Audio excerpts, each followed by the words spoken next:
escolheu, que sarou minhas feridas, das algemas me livrou.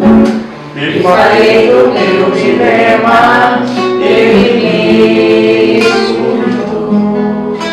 E falei do meu passado, ele me perdoou. Isso teve um alto preço que ele já pagou. E mostrou as nossas feridas, por amor de muitas vidas. E uma dessas muitas vidas era ele. Quem nesse mundo amor tão grande pode ter, de entregar a própria vida sem temer. Quem já sentiu a dor de ser além de uma dor, pagando pelos erros que não cometeu, e olhar nos olhos de quem tanto mal lhe fez, e sem ressentimento oferecer perdão. Quem pode ser o melhor amigo que o Senhor, que pelo céu a própria vida eu sou. E falei no meu passado e me perdoou. Isso teve um alto preço que ele já pagou. E mostrou as nossas feridas, por amor de muitas vidas. E uma dessas muitas vidas era ele.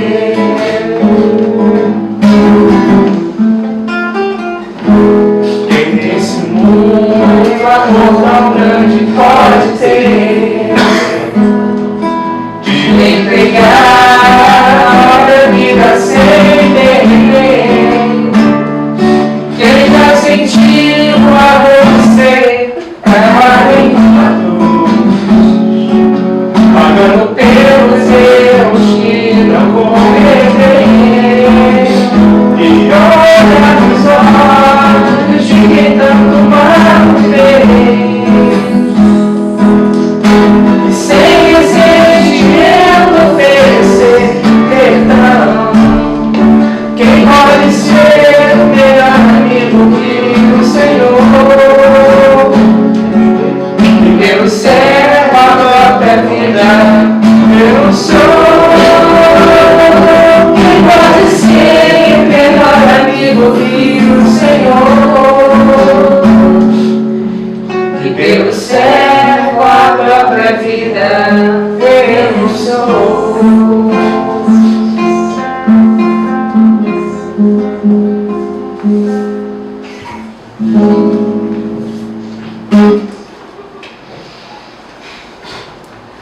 Maravilha. Gente, hoje eu vou convidá-los a uma reflexão no Salmos 16. Salmos número 16.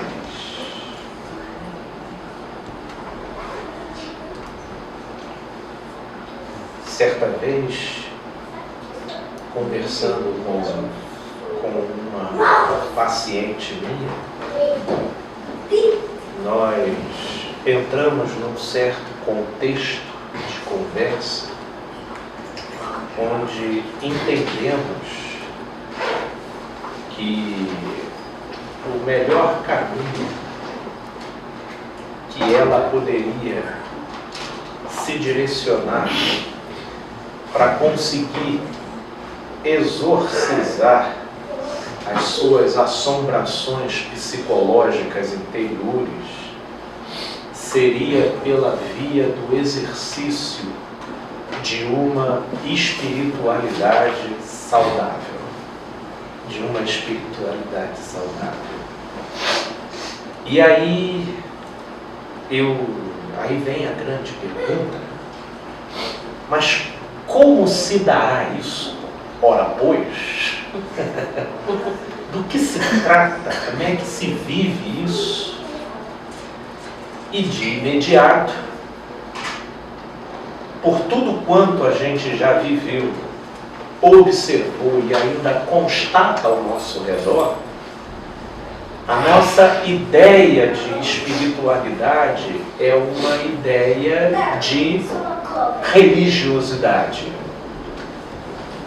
E eu acho que aqui cabe a gente fazer, a princípio, uma pequena distinção sobre o que a gente está querendo dizer entre espiritualidade e religiosidade. Para começar, eu diria que nós temos muita religiosidade ao nosso redor. Porém, dificilmente nós nos deparamos com espiritualidade. Existe muita gente que possui uma espiritualidade e a vivencia em meio a um contexto religioso. Mas nem todos os que vivenciam no meio de um contexto religioso possuem uma espiritualidade. Porque o contexto religioso, ele produz efeitos psicológicos, mas não necessariamente uma espiritualidade. Quais são os efeitos psicológicos produzidos pelo contexto religioso? É o laço de pertencimento, é a sensação de inclusão num grupo, de participação num todo que partilha de uma perspectiva ao qual você se identifica. E essa sensação, ela te dá, por outro lado, a impressão de pertencer a algo maior do que você. E na construção subjetiva que a gente faz disso, esse algo maior a gente chama de Deus. E essa relação a gente chama de comunhão com Deus, quando na verdade tudo não passa de psicologia. Psicologia. Porque o que eu estou querendo dizer aqui sobre o termo espiritualidade, isso implica fé. Porque a religiosidade, ora, a religiosidade não seria difícil para mim aqui instruí-los num contexto religioso. Porque o contexto religioso, ele tem parâmetros, ele tem diretrizes, ele é catequizável, ele é. O contexto religioso, eu já começo a dizer para vocês, de 15 em 15 dias é muito importante que vocês estejam aqui. O contexto religioso, a gente vai começar a delimitar quais são os tipos de roupa que a gente vai utilizar aqui. O contexto religioso, nós vamos começar a demarcar territórios nos quais convém que você vá e nos quais não vai ser mais lícito. Não é nem conveniente, não vai ser mais lícito que você vá. O contexto religioso, ele vai trabalhar em cima da quantidade de vezes que você ora, da quantidade de vezes que você lê a Bíblia, da quantidade de vezes que você se envolve em comportamentos estereotipados com o perfil da religião. Então isso é catequizável, você senta e você aprende. E naquilo em que você veste a roupagem de comportamental com esse tipo de diretriz, então você se sente incluído num contexto religioso, numa suposta relação com Deus. Mas agora, espiritualidade não dá para ensinar, não dá. Espiritualidade, a gente vai ter que fazer que nem Jesus fazia quando ele pregava. Isso aí faz parte, gente. Por favor, não se incomodem. É mais forte do que eles. E só depois o nosso vídeo vai ter assim, uns barulhinhos dos armários despencando, mas está tudo em casa, gente, vocês de casa, isso. Existem crianças que estão tentando se conter. Aqui ou lá. Nós estamos plenamente solidários. Eles fazem barulho e aí vem aqui, ó. Eles estão cientes. Isso é que é importante. Então, a gente faz parte. Criança não é mole não. Então, eu vou fazer aqui, agora para a gente entrar nesse terreno, porque a religião é fácil a gente dar uma desdobrada, agora para a gente entrar no terreno da espiritualidade, eu vou me utilizar do recurso da parábola, né?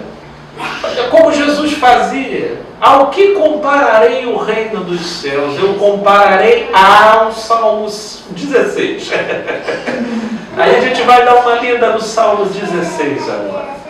E a gente vai caminhar com a mente buscando um retrato via analogia do que estamos querendo aqui dizer por espiritualidade. Gente, todos digam olá, Carol.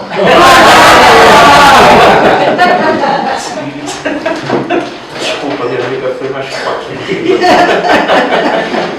Dá um oi lá para o pessoal. O pessoal está em casa, o pessoal está em casa. Já foi! Eu brinco um pouquinho, mas o Bruno maltrata.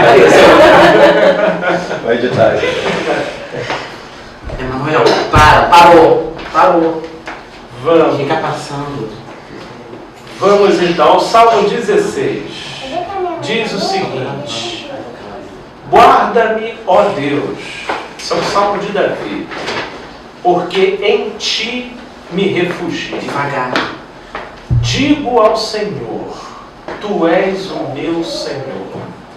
Outro bem não possuo, senão a ti somente.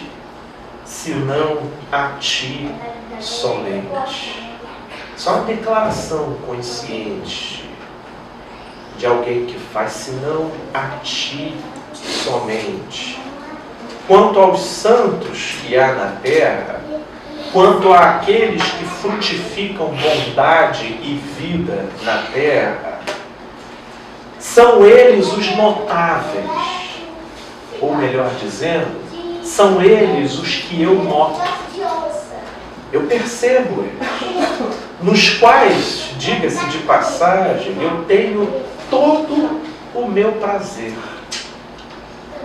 Sim, porque há quem tenha prazer quando alguém com título senta ao seu lado, quando alguém gabaritado pela religião e pela sociedade participa do seu métier.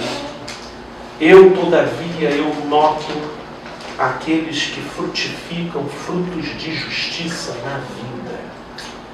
Esses daí não necessariamente estão investidos de títulos. Não. Esses daí, eles estão caminhando, na maioria das vezes, anonimamente. Mas eu os noto. Eles são notáveis. Eu os noto, eu os percebo. E, sinceramente, é neles que eu tenho meu prazer. Tenho. Eu resumo uma conversa com um sacerdote autoproclamado ou divinizado pelos homens, mas eu me refastelo numa tarde de café com gente boa de Deus na vida. Na vida. E aí vem ele, versículo 4. Muitas serão as penas dos que trocam o Senhor por outros deuses. Isso aqui eu acho fantástico. Porque aqui subjaz a maior denúncia da ausência de espiritualidade. Veja tão somente o quanto que você se convulsiona pela possibilidade da perda de pessoas e bens ao seu redor, e você vai entender muito bem qual é o seu Deus. Qual é o seu Deus? E muitas são as penas. São, dentre elas, inevitavelmente a ansiedade, inevitavelmente a depressão, e por que não o pânico? O pânico. O pânico, ele é um encurralamento afetivo de quem se vê dentro de um contexto asfixiante e que produz no funcionamento psíquico dele uma espécie de efeito panela de pressão. E aí começa a vir todas as piores sensações de morte possível.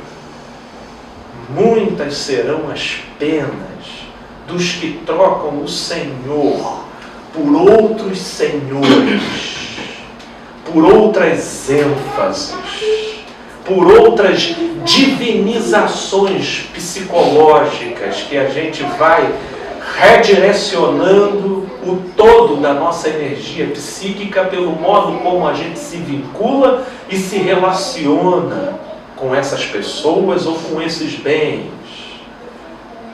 Não oferecerei as suas libações de sangue e os meus lábios não pronunciarão o seu nome. Ele está dizendo aqui, em outras palavras, que do que depender de mim, eu não cultuarei essas coisas e eu as relativizarei dentro de mim. Porque determinadas vivências, elas são apropriadas apenas para uma relação enfática com Deus, com uma espiritualidade saudável. Porque para qualquer outra direção que você canalize essa energia, duras serão as penas. Porque, por mais que seja algo que de alguma forma convide a confiança e a carrega, porque tem gente que endereça uma energia de deificação para familiares. Você já ouviu falar assim? Eu já ouvi assim certas colocações. Só na colocação eu já percebo qual é a divindade que a pessoa carrega dentro dela. Ela diz... Eu acho assim uns termos, olha, vocês vão me perdoar, mas eu vou partir assim para um escrutínio de semântica via uma certa psicanálise aqui, do tipo, a fulana é minha rainha. Minha rainha. Antes fosse... Xuxa já perdeu essa coroa há muito tempo. A Xuxa já perdeu essa coroa, mas agora geralmente é mãe. Mãe vira rainha. Minha rainha. Minha família, minha base. Família. Você vai vendo nos termos aonde que vai assentando as ênfases. Eu não sei o que seria de mim se não fosse fulano. Ok. Tá bacana. Aí pode ver uma outra foto, ele é tudo na minha vida. Ok. Aí você vai vendo. Enquanto esse sujeito, seja ele, esse sujeito indeterminado, seja ele quem for, estiver vivo e com você, nossa, essa fórmula vai dar certo. Agora, duras serão as penas a hora que, pela vicissitude natural da vida, algo nessa fórmula aí mudar. A hora que a rainha mudar de endereço, a hora que a base for visitada por um meteoro, né? Acontece, né? Você sabe, a Terra é visitada por meteoro, né? Cai lá, muda a geografia todinha do que está acontecendo lá. Agora entendam, né? Interessante como é que a religião ela já quis se apropriar desse discurso que eu estou falando aqui e, de uma certa forma, Eu estou causando aflição em pessoas aqui no recinto. Pronto. De uma certa forma, a religião ela já quis se apropriar desse discurso que eu estou fazendo e, de alguma forma, propor para que o sujeito saia desse extremo de vinculamento relacional psicológico com coisas e pessoas e passe a atribuir os próprios adereços da religião como a finalidade e causa da coisa. E aí o sujeito esquece família, esquece os pais, esquece emprego, esquece tudo e vive só para a religião. Olha que interessante. Mas ainda assim nós não estamos falando de espiritualidade. Porque a religião, como também um dos senhores, é a causa praticamente de todos nós estarmos aqui, não é verdade? Porque nós divinizamos tanto aquela relação religiosa que a coisa chegou um momento que ela perdeu a sua razão de ser, se fragmentou e começou a gerar muito mais efeitos patológicos do que de vida. Porque duras são as penas de quem pretere o Senhor, troca o Senhor em função de outros deuses. Mas aí a gente continua. O Senhor. Aí eu te pergunto, o Senhor é a minha porção. Cadê o Senhor? Fala para mim, onde é que está o Senhor? Dá um endereço dele. O Senhor está aqui? Aqui. Carol, o Senhor está aqui no teu consultório aqui. Teu consultório.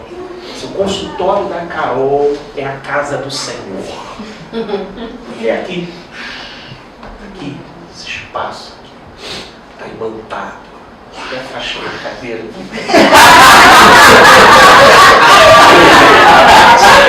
para preservar o lugar do Senhor. O lugar do Senhor. Né? E a gente geralmente faz isso. Né? A gente transfere. Assim, o Senhor é a minha porção. É aí que entra o convite para aquilo que eu chamo de uma esquizofrenia voluntária.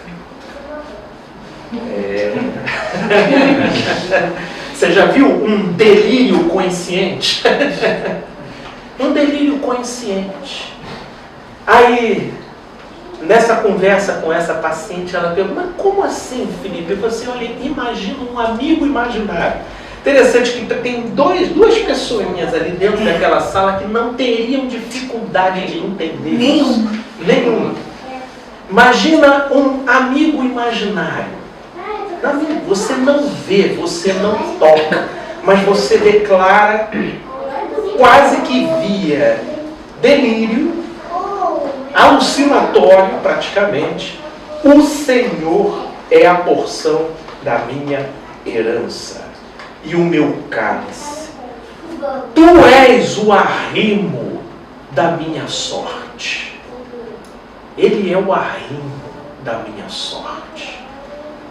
Olha, o arrimo da minha sorte. O arrimo da minha sorte é um nada. Se for botar a filosofia para pensar em cima disso, o que é o arrimo da tua sorte? O dinheiro? Não. Família. A minha versão é sustentáculo. Sustentáculo do meu quinhão. Ok, então certo. É porque o arrimo ele é o que segura, é o que sustenta, é um muro de contenção, né? É o arrimo da sorte. Do seu quinhão é da sua porção, daquilo que te cabe, daquilo que tem a ver contigo, da parte que lhe está proposta, da sua sorte. Também tem muita pertinência. Então a gente pensa, eu estou aberto para viver o contraditório. Eu estou aberto para viver o que eu planejo. Porque a grande verdade é que o problema não está no que eu planejo. A grande verdade está em que frequentemente eu divinizo o que eu planejo.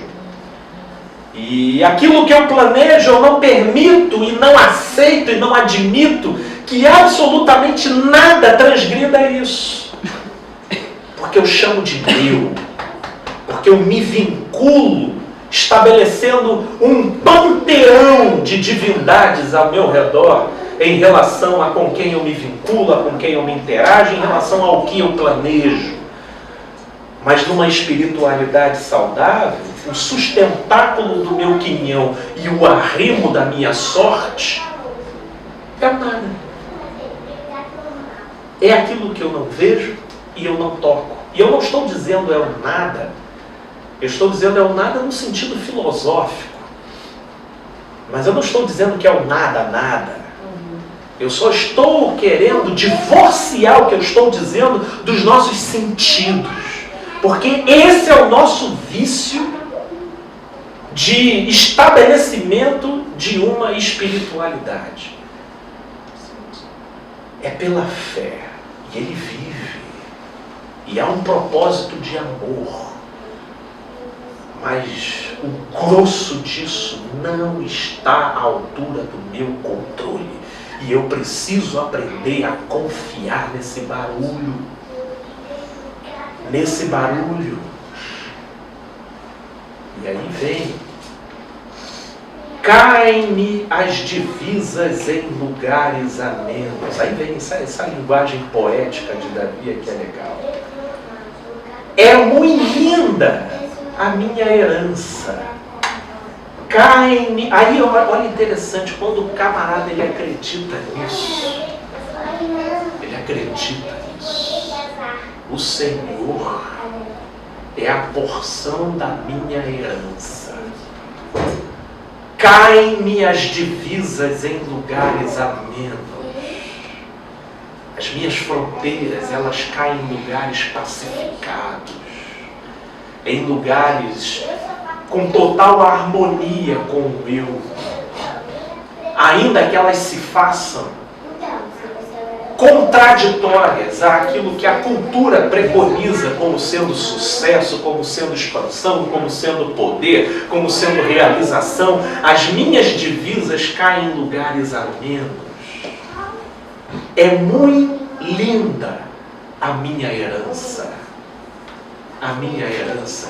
Isso daqui me remete rapidamente, você nem precisa abrir, é só com uma memória imediata para o livro de Hebreus, e veja como que o autor de Hebreus, no capítulo 11, retrata exatamente a atitude de Abraão, só para a gente entender via analogia. Todos estes morreram na fé, sem ter obtido as promessas. Olha que interessante. O que a gente mais vê são os crentes dizendo: Deus prometeu, você vai ter a promessa, irmão. Tem muita gente que morreu sem ter a realização da promessa. Receber a tua promessa. Isso é muito broxante, né? Isso, você não morre assim. Mas é compreensível que essas promessas se limitam a uma coisa assim, ó. Então é compreensível que só alcança até aqui. Só que para frustração dessa construção teológica, olha, desculpe broxá-los dessa forma, mas todos estes morreram na fé sem ter obtido as promessas. Só que qual foi a graça deles? Olha uma outra analogia de uma espiritualidade. Olha. Vendo-as, porém, olha a esquizofrenia. Olha a esquizofrenia voluntária e o delírio consciente. Vendo-as, porém, de longe e saudando-as e confessando que eram estrangeiros e peregrinos sobre a terra. Porque os que falam desse modo manifestam estar procurando uma pátria. E se, na verdade, se lembrassem daquela de onde saíram, teriam até oportunidade de voltar. Mas agora aspiram uma pátria superior, isto é, celestial. Por isso Deus não se envergonha deles de ser chamado o seu Deus, porquanto lhes preparou uma cidade. Tudo simbólico. Cadê a cidade? Cadê? cadê? Eu creio, e essa fé, ela tem vida, ela interage dentro de você, ela alimenta, ela ganha vida própria, ela vira arrimo, ela vira sustentáculo. Onde quer que você vá, isso vai emanando de você, isso vai sustentando o humor, isso vai sustentando o ânimo, isso vai sustentando o empenho, isso vai revigorando células do lado de dentro. Mas isso não é religião e nem religiosidade. Versículo 7. Bendito o Senhor que me aconselha. Olha, o Senhor aconselha ele, não é verdade? Mas agora olha como é que ele desdobra muito da forma como acontecem esses conselhos. Pois até durante a noite o meu coração me ensina. O Senhor tenho sempre à minha presença. Estando Ele à minha direita, não serei abalado. Saca? Você já notou um efeito psicológico? Vou te mostrar, assim, fazer um teste psicológico. Eu acho que todos nós vamos poder fazer. Assim. O dia que você estiver sozinho em casa, sozinho, não tiver ninguém, só você. Assim, espera chegar à noite. Vai lá para uma dependência que você acha assim um tanto macabra. Isso é meia-noite, né? E assim, bem na calada da noite. Aí você acende a luz. Aí você vai ter a sensação de que Deus está ali. Né? Por quê? Porque os seus sentidos estão tendo um domínio do contexto ao redor. Agora, apaga a luz. E aí você vai ter a sensação de que Deus foi tomar um café. Te deixou. Estão te olhando. Mas é aí que entra o delírio consciente. Salmos 139. Ainda que eu coloque a minha cama no mais profundo abismo, Ele lá está. Deus está no claro, Deus está no escuro. Esse é um compromisso de exercício de confiança. Isso é uma espiritualidade saudável. Alegra-se, o Senhor tem-o sempre à minha presença. Porque alguém que abraça o delírio de acreditar que o Senhor que criou todas as coisas está sempre à sua presença, vai se tornando um ente desassombrado com tudo. Com tudo. Ele está diante da minha presença. Crê.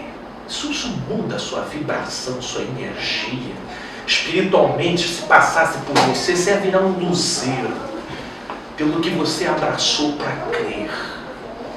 Por isso que é um reducionismo horroroso, infantil.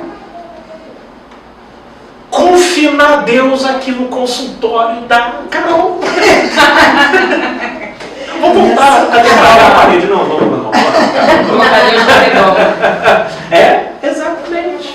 Confinar Deus dentro de parede. Tem gente que tem aquela sensação, eu preciso ir naquele lugar, né, para cultuar a Deus, porque a parte daquele religioso, ela está divorciada.